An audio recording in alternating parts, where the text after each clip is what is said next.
25 points about building trust to 3 ideas. One is our communication has to be clear, open, transparent.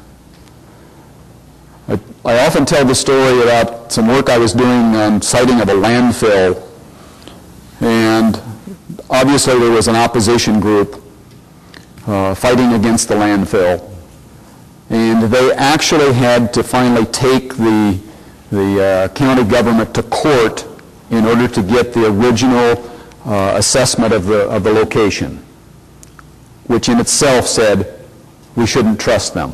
We had to take them to court to get these documents that told us their criteria about why they were citing it in this particular location.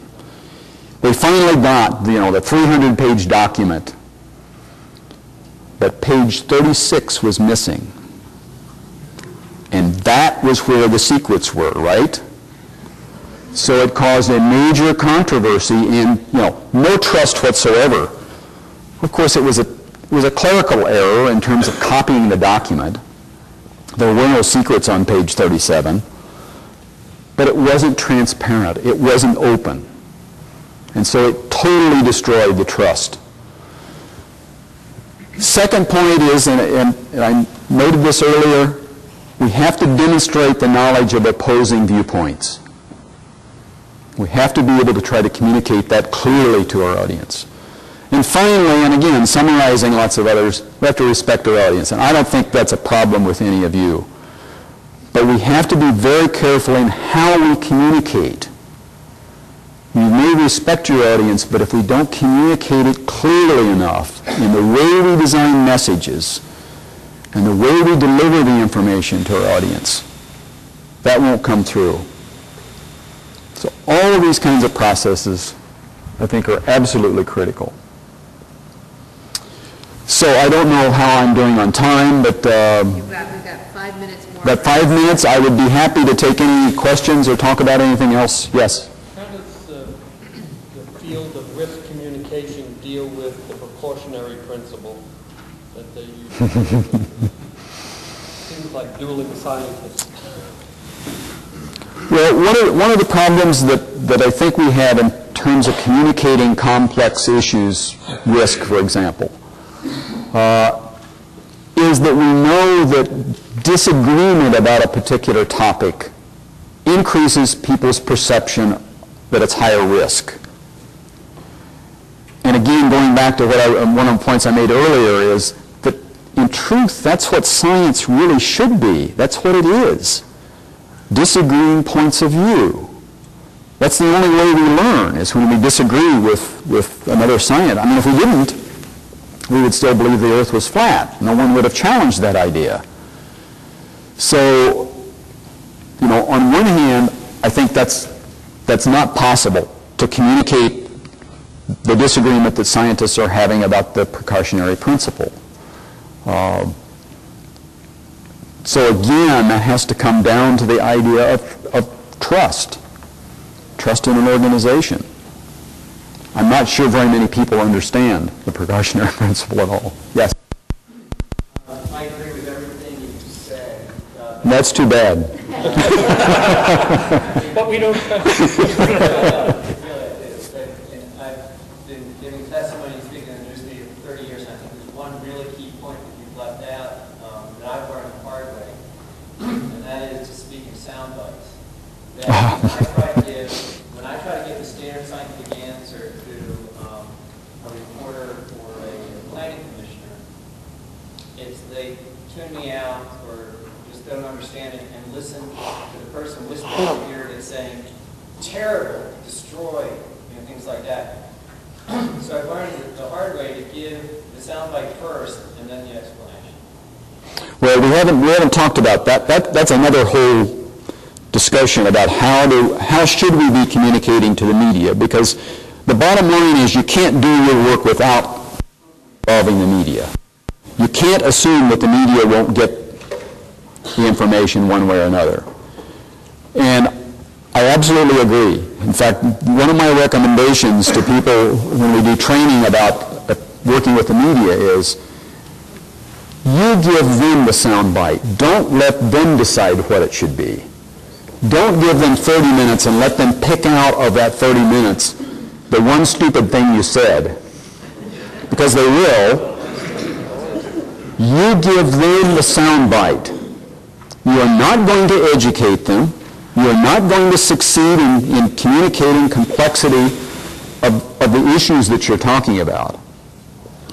And that's one of the problems we have with science, because the whole process of science is putting qualifications on things, of saying under these circumstances, with this particular biological input, with this particular chemical, with this temperature, this happens. The media could care less about all of those qualifications. I mean, well, the bottom line is it safe?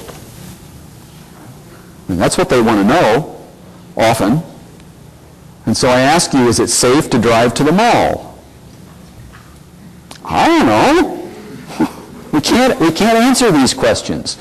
So it has to be soundbite.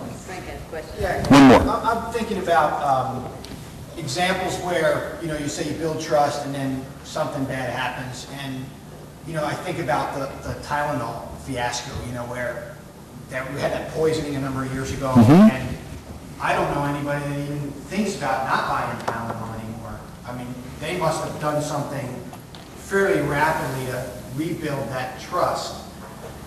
People weren't afraid of chemicals, I don't know, 20 years ago. Then I think about experiences with, the Valdez spill and Bhopal and Chernobyl, and you see these environmental catastrophes, and all of a sudden, now it's global warming is the buzz, high media attention thing. We get these things that highlight some of these fears. And yet we can still find ways to build trust where people actually died from poison Tylenol.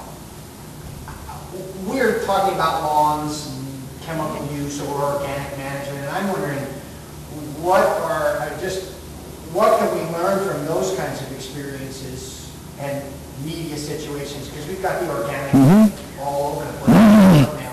What can we learn from those things to try to build trust that reasonable management of a lawn with synthetic fertilizers and occasional pesticide, if you choose, is not going to kill you, because we've got people who think that that's just going to kill them. And it's that simple. I think it's going to kill them. Well, very quickly and briefly, the two of the examples you talked about, the Tylenol, and I assume many of you remember the Tylenol example, and the Exxon. Polar extremes. And I think we can learn a lot from looking at those. The first one, not the first one I want to talk about, Exxon Valdez, they did everything wrong. They basically denied there was a problem. They wouldn't allow journalists to go to the site. They said it wasn't very bad. Everything was wrong. Tylenol, on the other hand, did everything right. People died as a result of cyanide being put in the capsules. What did they do?